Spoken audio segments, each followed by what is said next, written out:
ni Senior Inspector Rolando Mendoza at ang hindi umano paglabas ng report ng Ombudsman sa kanyang kaso ang dahilan kung bakit siya naging desperado at ng hostage.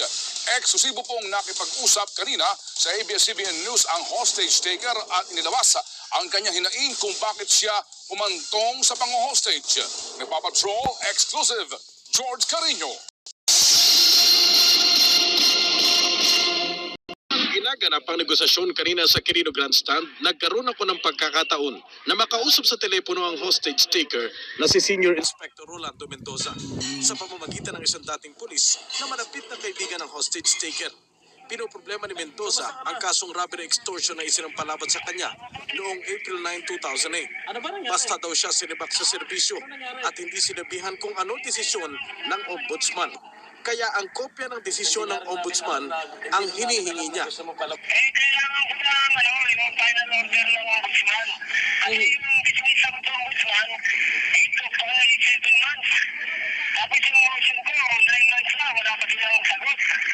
Tapos meron pa akong tatlong sulat, handwritten na sulat, kay Mercedes Gutierrez.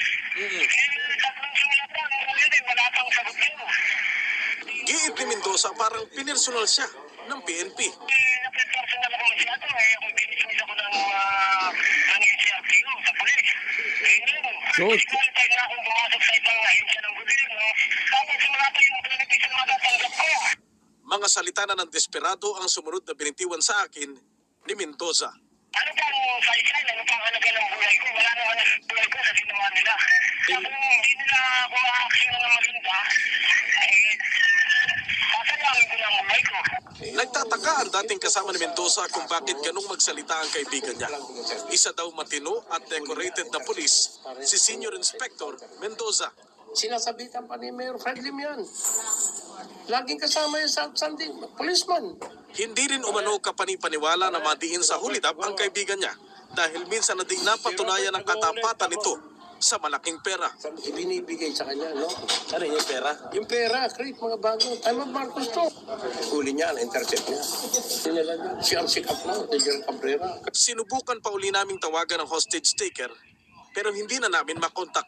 George Carino, Patrol ng Pilipino.